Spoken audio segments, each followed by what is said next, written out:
Hi everyone and welcome to episode one of Nothing But Net with me, Aoife Kane, and the Sideline Live. As we look ahead to Eurobasket 2023 women's qualifiers, we'll hear from women's national team head coach James Weldon. And as we begin episode one, we'll take a look at Basketball Ireland's World Plays of the Week.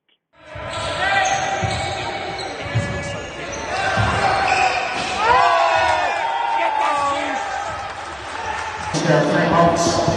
1.8 seconds. Possession. Casey Wireless.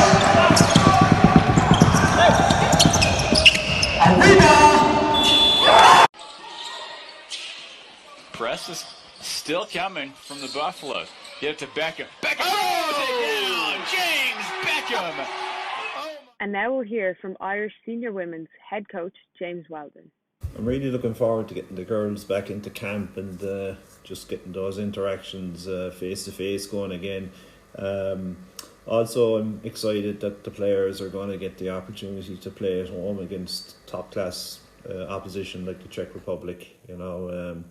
Czechs finished, I think it was 15th at the last Eurobasket, but they were toe to toe with France in their group who picked up the silver medal. So it's exciting, very exciting. Yeah, it's a pretty familiar look to the squad now. I think we have 9 of the players that played in Cyprus won the silver medal, and we've added Mara Fitzpatrick and Anna Kelly and Sarah Kinney.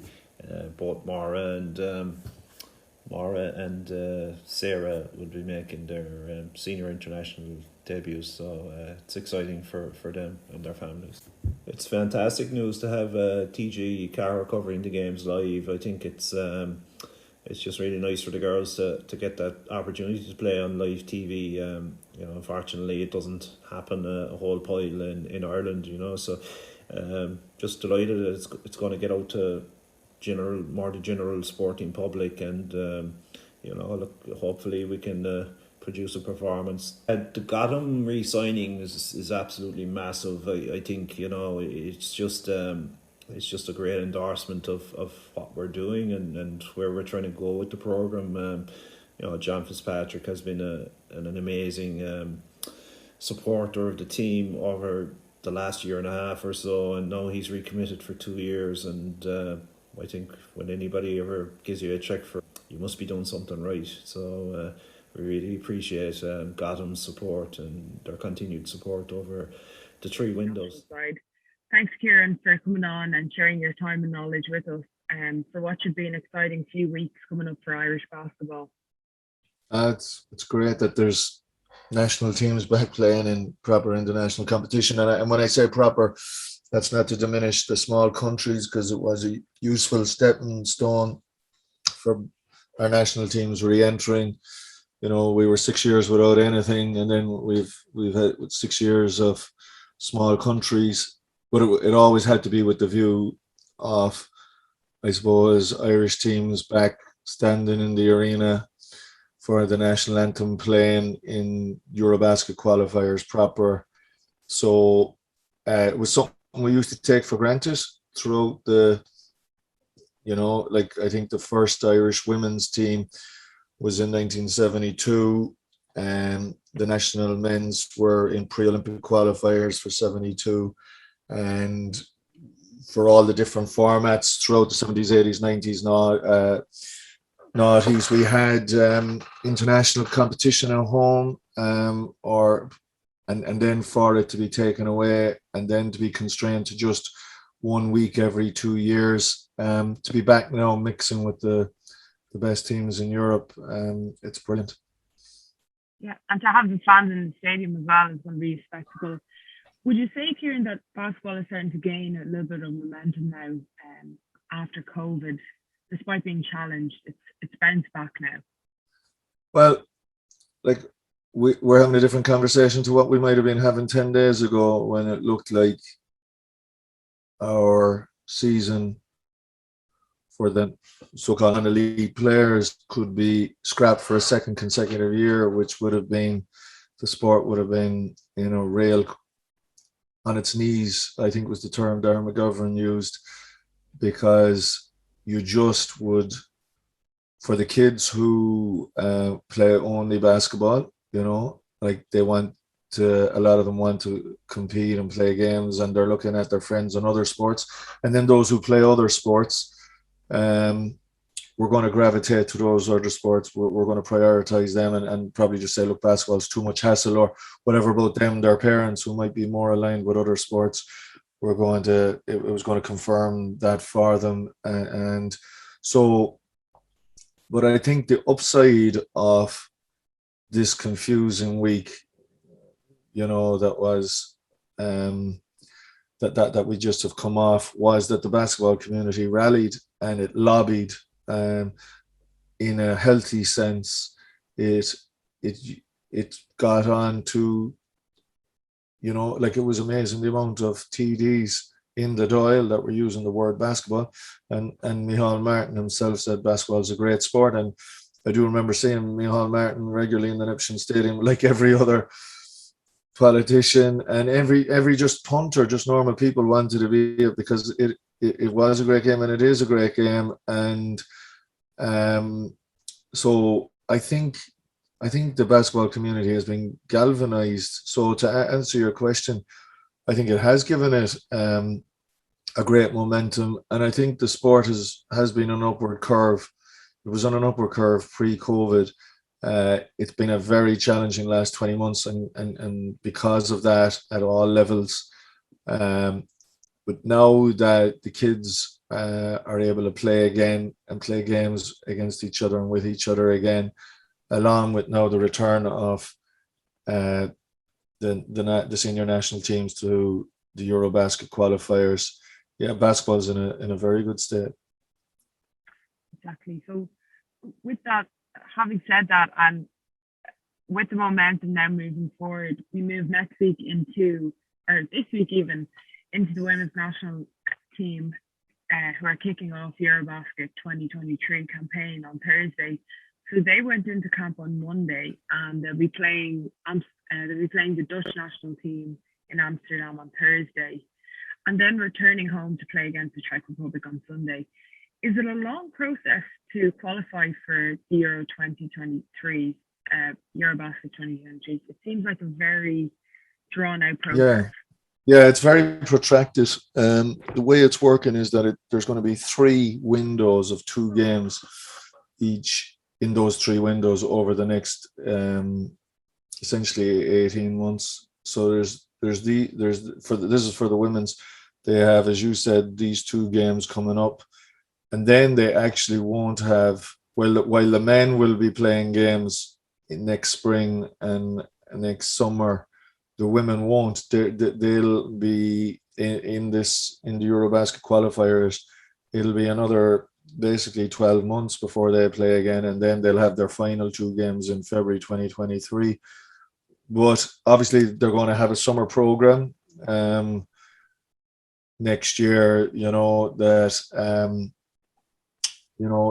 they'll be making a count. It won't be like they'll obviously be organizing certain challenge games, etc., from the games to keep ticking over, and it gives them a chance, I suppose, to, like they've basically essentially gone for a similar panel to that who went to Cyprus, bar 2 to 3 players, the core of the team. So to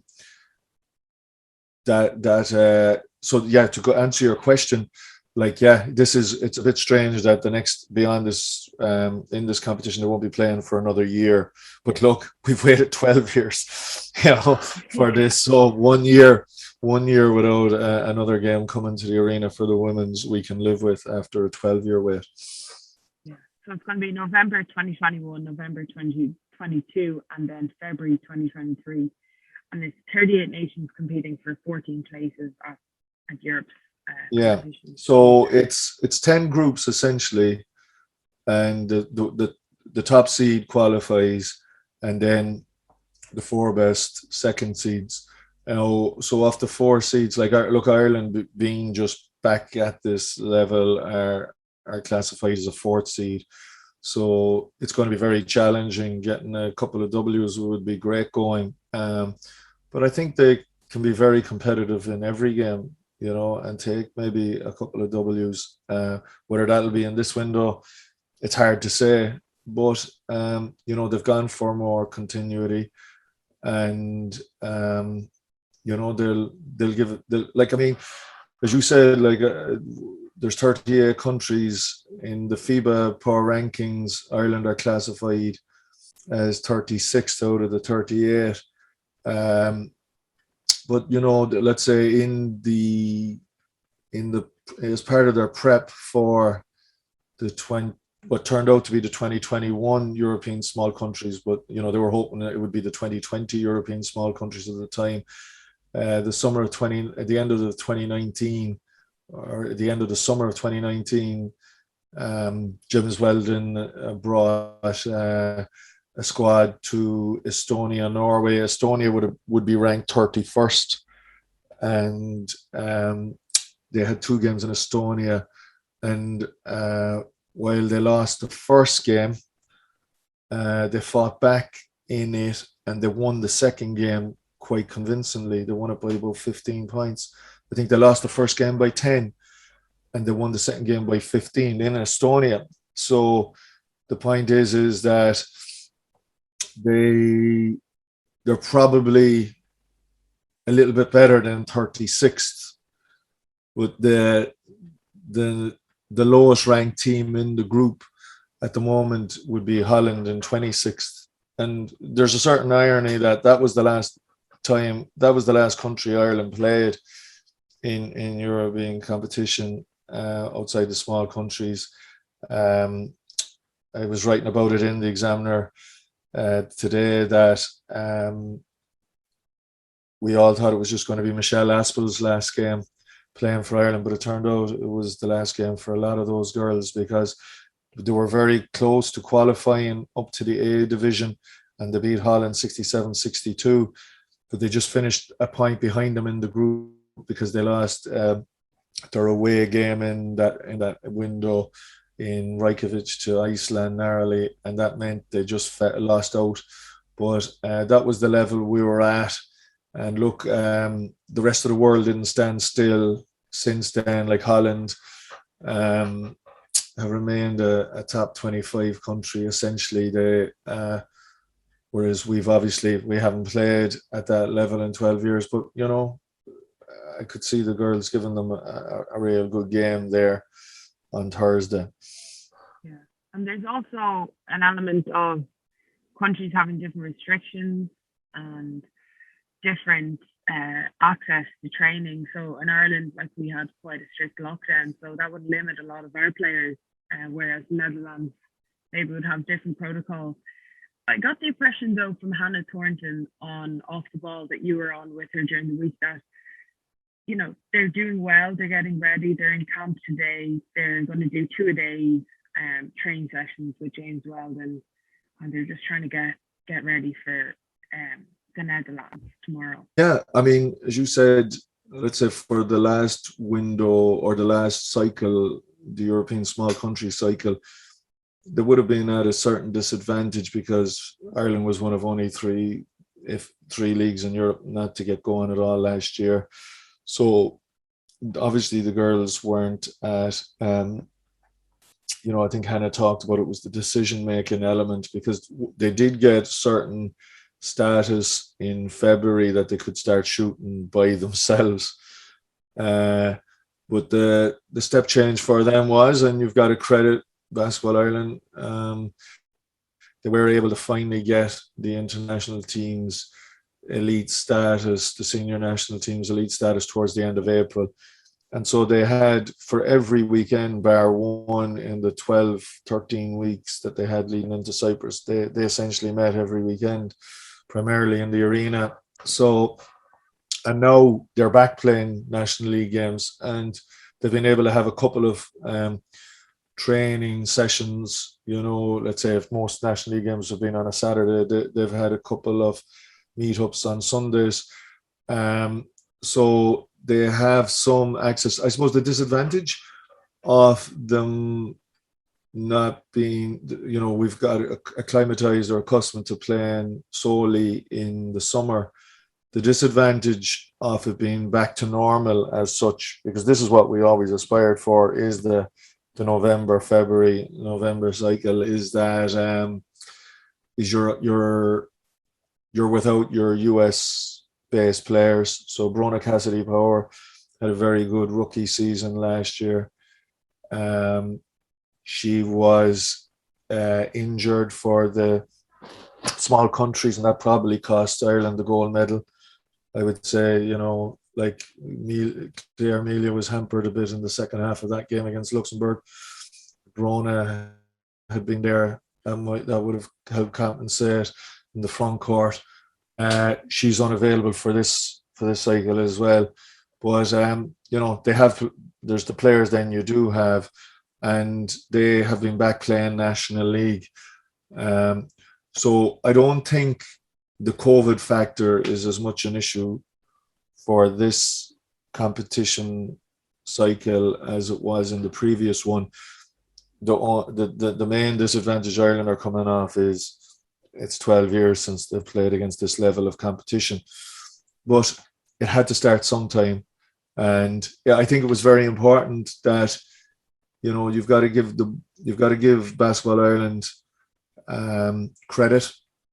You have to give it to obviously the outgoing, the recent CEO Bernard O'Byrne must have been gearing towards this as well, because I do think it was a precious window. Just the thought of some of those players, like you have 9 players who played in Cyprus, some of them going into a 4th European small countries. I think you just would have when you're stagnating, you're regressing, and we've already lost enough international women's basketballers to other sports. We're talking about the kids, and while it's great that kids play other sports and that other players and athletes have been able to diversify and play in other sports, basketball was hemorrhaging a little too much, I would say. We were in danger of, some of these players becoming the next, Lindsay Peat, Louise Galvin, Aoife McDermott, who just decided that, rugby was offered. I'm a high performance athlete. Can basketball give it to me? I mean, some of the National League clubs like DCU and UL Huskies teams gave that kind of environment for a few years, but there was only so long they could do that. And those athletes gravitated towards rugby. The great thing now is that there's a recognition that, we're high performance athletes, and you know what, Irish basketball can provide us with that by providing us again with elite international competition. So I think that's huge for, like, you take even like Dana Finn, you can see from her interviews just her enthusiasm for the sport and this program. And there's someone who was part of a Mayo team that played an All-Ireland semi-final against Dublin, and she still is as much a basketballer, if not even more, than a Gaelic player. Whereas I think that if you were to impose or almost inflict another small countries on another couple of small countries on that, she was going to gravitate more towards probably playing, football would have become her number one. So it's great that, and that's another advantage, I suppose, of this format, is that you're kind of early back to a basketball being a more traditional sport, and she can concentrate on the basketball and in the winter, and then in the summer she can give more towards maybe the football. So there's pros and cons to, and there's disadvantages, but overall, I think the girls have had, the fact that it's coming off so soon after the summer, they seem to have bonded very well both before and after Cyprus, and now they have a week in camp, and it can be intense, like that. You do sometimes wonder about the pros we talked about the WNBA and the NBA, how they're just used to the trips, but you're back into that of, they would have met up on Monday morning, and they fly out on Wednesday, game on Thursday, back into Dublin. Is it Friday morning, and game on Sunday night against the Czech Republic on national TV. So it's going to be an intense week. But I suppose they're used to having that time together from Cyprus. Hopefully,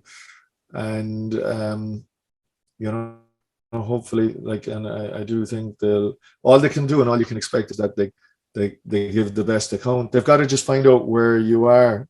This is a mystery, and there's an advantage to that. They're a mystery to Holland as well. Or the Netherlands, should I say? And it'll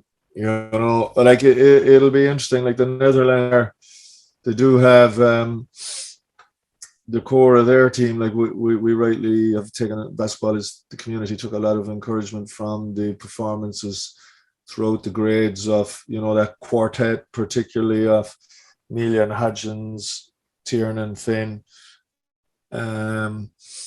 Who won at under 18, under 20 level at the European B division level and did very well in Cyprus at the senior level in the last campaign. Just that, the core of this Dutch team would be a couple of years older again and have actually medalled at the A level. So it could be, there's just, that line of, welcome to the NBA. You'd often hear a rookie. There could be a couple of welcome to the Eurobasket qualifiers for some of those girls in the coming days, but it's just another first for them. They've had a lot of firsts in their career and they've overcome those firsts and pushed on, and so it'll be a huge learning curve for them.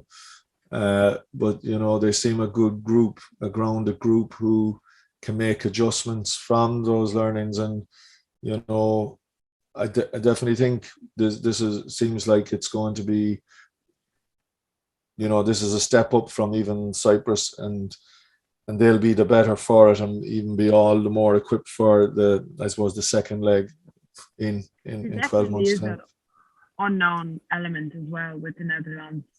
We're ranked 60th in the world, and they're ranked 49. So there's not much separation. We also don't know what that world ranking, how much weight that bears. Are there any players that to watch out for, Kieran, that maybe haven't been very present before on this panel, and we should well, they've got Maura Fitzpatrick now has come in as, I suppose, the Americans with an Irish passport qualify, and Maura Fitzpatrick now is been given the chance. Fiona Dwyer would have given great service to the national program over the last 5-6 years. So Fitzpatrick's playing very good basketball in Britain at the moment. Well, it'll be interesting is Anna Kelly has returned. She's played under 20 for Ireland. She would have played in that Estonia-Norway leg, those series of friendly games, challenge games Ireland would have played in August 2019. She's a dynamic scorer. She's fast. So I think if she really gets gelling with the team, she offers great between herself and Adele Thornton at the point. I think that gives them really good cover, along with Sorka Tiernan, who obviously played very well in what was, that semi-final. Like, she dialed up in that semi-final against Kosovo when it was looking dicey, and that's a player you're talking about. The access they had and the limited access they had in February, but they were out shooting. They were able to access gyms, and by all accounts, Sorka Tiernan's work ethic was extraordinary. Up at 7 a.m. shooting with her clubmate Anya O'Connor, who's obviously on the program as well. And now I think another good addition to the setup will be off the court. In fact, you have Yanis now, who most of us would know him coaching UCD Marion, but he's coaching Liffey Celtic this year.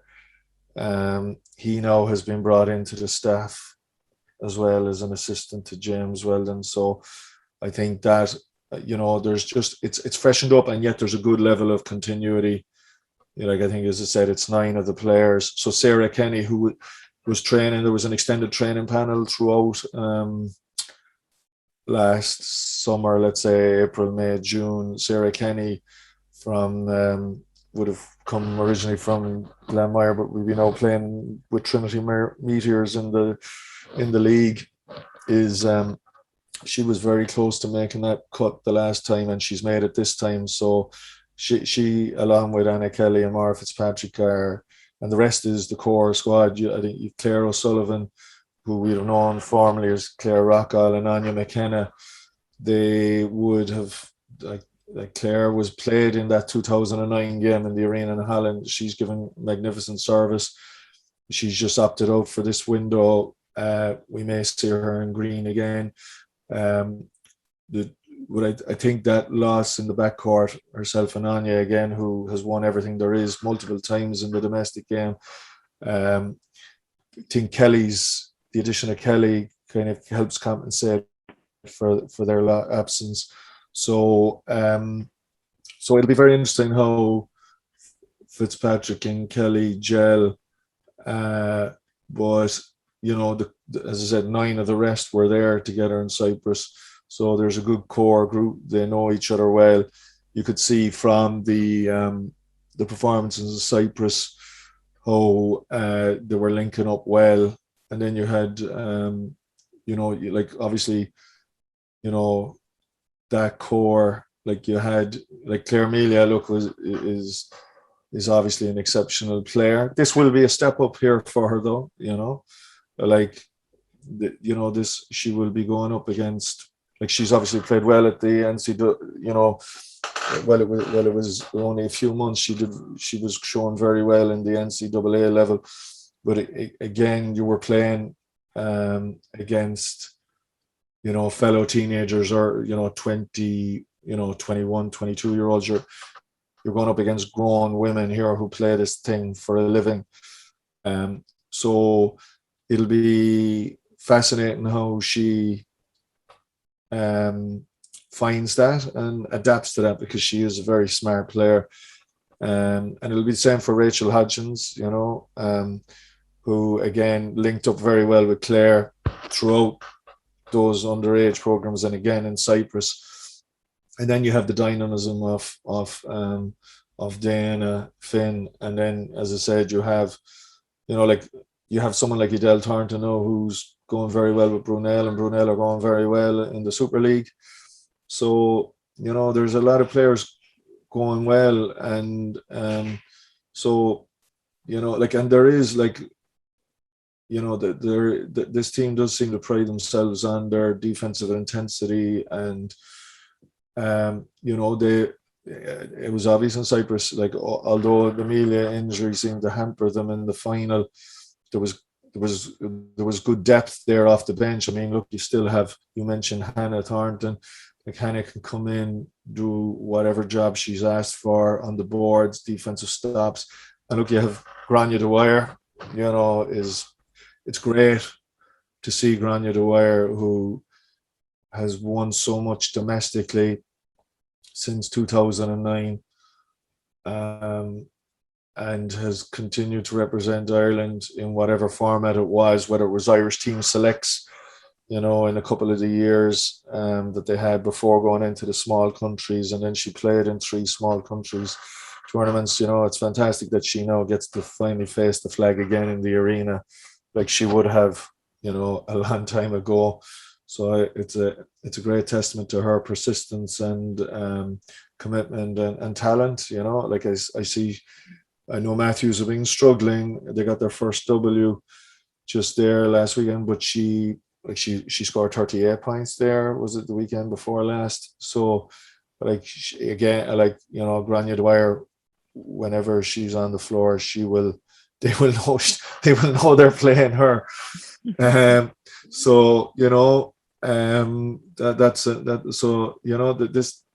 This team will. I think they'll leave a mark, and the one thing that even that Estonia-Norway leg showed was they make good adjustments against opponents. I think they lost both games to Estonia, Norway. The initial game, they lost to Estonia by 10, beat them by 15 or something the next day against Norway, lost on the buzzer, beat them by 23 the next night. So, there's signs there that James Weldon, along with Gillian Hayes, is still on the staff as an assistant. That they can make adjustments. So there'll be return legs, and maybe you'll have history repeating itself where Ireland beat Holland in the return game back in 2009, and maybe we'll win the return game in this campaign. We'll see. We'll start with just playing them on Thursday night, which I think is being streamed. And then, it's great that on Sunday, there's a lot of international sport this week in Ireland, between Ronaldo coming to town and the All Blacks coming to town. But the Czech Republic, like they featured in the Eurobasket. They rattled France at the Eurobasket, who ended up being the silver medalists. So it's a high level of basketball. While, we mightn't be familiar with the names of these players. And Belarus, obviously, are the fourth best team in Europe and the top 8 in the world. While they mightn't be names, this is a serious level of basketball. And it's, it just gives our girls a measure of where they're at. And it'll be very interesting, how we adjust and improve on for when we have the return games against this kind of opponents. So the game against the Netherlands is at 5:30 Irish time, and you can stream that on youtube.com/FIBA. And then on Sunday the 14th in the National Basketball Arena will be against the Czech Republic, who are actually ranked 22nd in the world. So that should be interesting, how the team play into the home advantage and try to get the crowd behind them. Yeah, no, exactly. And you just hope that, that it seems to be pushed well now in the last week. I suppose maybe they were hampered a bit, Basketball Ireland, how far they could push it when, the basketball community was wondering, our kids can't get in watching game or play games. So, they've started to build up since that government decision was reversed, and hopefully, the basketball community comes out and supports it. And like we've talked a lot about 20 by 20, like this is it now, like this is the time to support women's sport. This is the biggest women's indoor sport in the country. It's numbers wise, participation wise, it's the second biggest sport among women in the country. And you would just hope that, this is the time now to back it up and support the way that, the Irish sporting public has begun to do on occasions, like, the Irish senior women's team games out in soccer games out in Tala are being back now. Obviously, the All Ireland ladies final is now a fixture in the Irish sporting calendar, and the great crowds they've drawn. And look, just hope now that we can get the kind of crowds that we would get at a National Cup final, which would have been covered by TG Carher, and hopefully they'll be covered here again now. So because that can, like you saw it with the when, let's say, the under 18s, the summer of 2018, when the likes of Claire Mealy, and I mentioned that quartet of players in particular, were going up against big countries and beating them, and get to the medal game. The arena was hopping, like, in a way. And I do believe the green, the flag, the tricolour galvanizes the casual Irish sports fan. And look, it may take a bit of adjustment. Like, it's not a habit. This isn't a habit of going to see the national team. We've been out of it for 12 years, but I think what you'll have is on Sunday you'll have people at home, watching it on TG Cahir and rallying behind, and the general Irish sporting public going, God, we have an Irish senior women's team again, and God, I must maybe make an effort to get to it the next time. So that's the great advantage of it being on television. I just hope that it goes the other way too, that as another slogan or advertising campaign goes, nothing beats being there, and hopefully there'll be people be there, and the girls will feed off that, and that could be worth a few points for them. Their head coach, James Weldon, said, "We want our girls to inspire the next generation, and being on live TV will help that." So not only will it help female sport, but it's also a great sign that TG Carr are now promoting and broadcasting basketball for the first time since 2009. How, Oh, yeah, for TG Carr to be broadcasting basketball now, how does that speak to the growth in basketball in Ireland over the last few years? yeah. Look, it's great because let's say, yeah, like even I'll put it to you this way: if I don't all the those other games wouldn't have been covered, like we had that great team that I was talking about with Michelle Aspel and Niamh Dwyer, Susan Morn, Michelle Fahey, Lindsay P. Like we took it for granted, and we took them for granted. We took both for granted that we were in European competition. And look, maybe we're right to take it for granted, but maybe we didn't go in the numbers that we did, and we definitely underestimated what we had in talent like that. Like, it's a bit of a cliche sometimes to go to something being a golden generation, but that was, if you look at that talent and depth that squad had, that was a golden generation. And the point is the broadcast, like none of those games were shown live on TV. So now that right from the off, TG Cahir are there. In fairness, they've also started covering in recent years, the last 4 or 5 years, they've been covering the cup finals or the weekend in January. So TG Cahir have become good backers of basketball. So yeah, like it is, like you just said it there, Aoife, like I'm coaching myself, under 14, under 15, under 16 girls here in Clare. Wouldn't be known as a basketball stronghold, but it has some tradition, and we're trying to create one, and put it up in the WhatsApp group there, to watch the game, because it's true, like you can only show them so much WNBA, or the Olympics, and there wouldn't be a National League team in our area as such. It's great to point out there's the Irish national team, and that they're learning from. There's moves that Edel Thornton and Sarker Tiernan and all the girls are doing.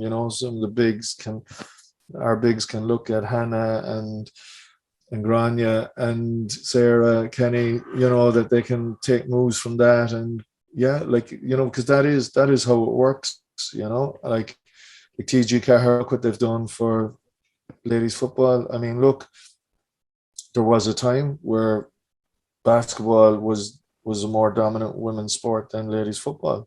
I mean, the first time there was an Irish international women's team in 1973, there wasn't even ladies football, that was only founded in 1974.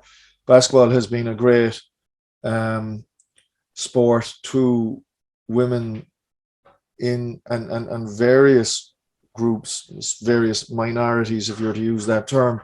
And I think there's a greater recognition of that now. And TG Cahir now being on board, and the fact that women are first. And the great thing too is they're also covering the men's games when their campaign starts in a couple of weeks' time. So we wish the very best of luck to the women's team as they embark on their quest for qualification for Eurobasket 2023.